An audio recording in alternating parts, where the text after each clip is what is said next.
ঝালকাঠি জেলার ১০ নম্বর নতুল্লাবাদ ইউনিয়নের দিবাকর কাঠি এলাকার তরুণ নূর নবী দীর্ঘদিন ধরে অনলাইনে ভিডিও কন্টেন্ট তৈরি করে আসছেন। ২০২৩ সাল থেকে তিনি বিভিন্ন ধরনের ভিডিও তৈরি করে সামাজিক যোগাযোগ মাধ্যম ও ভিডিও প্ল্যাটফর্মে প্রকাশ করতে শুরু করেন। তবে শুরুটা মোটেও সহজ ছিল না।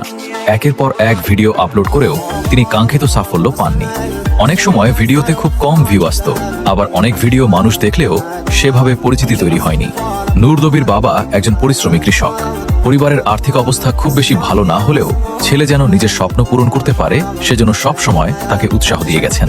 তিনি কৃষকের সন্তান হওয়া সত্ত্বেও নূর নবী ছোটবেলা থেকেই রোস্টিং ও ফানি ভিডিও তৈরির প্রতি আগ্রহী ছিলেন। পড়াশোনার পাশাপাশি তিনি নিয়মিত ভিডিও এডিটিং, থাম্বনেল ডিজাইন ও নতুন কন্টেন্ট তৈরির কাজ শিখতে থাকেন। তিনি বর্তমানে দিবাকর কাঠি মাধ্যমিক বিদ্যালয়ে পড়াশোনা করছেন। স্কুলের পড়াশোনার পাশাপাশি রাত জেগে ভিডিও তৈরি করা ছিল তার নিত্যদিনের কাজ। পরিবারের অনেকে শুরুতে বিষয়টিকে গুরুত্ব না দিলেও নূর নবী নিজের চেষ্টায় থেমে যাননি। অবশেষে ২০২৬ সালে এসে তার ভাগ্যের পরিবর্তন ঘটে। নূর নবীর একটি ভিডিও হঠাৎ করেই সামাজিক যোগাযোগ মাধ্যমে ব্যাপক ভাইরাল হয়ে যায়।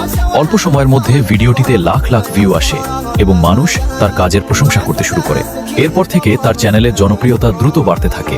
স্থানীয় মানুষজনও নূর নবীর এই সাফল্যে আনন্দ প্রকাশ করেছেন।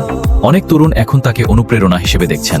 একজন কৃষকের ছেলে হয়েও নিজের মেধা, পরিশ্রম ও ধৈর্যের মাধ্যমে অনলাইনে পরিচিতি পাওয়ার এই গল্প এখন এলাকার মানুষের মুখে মুখে।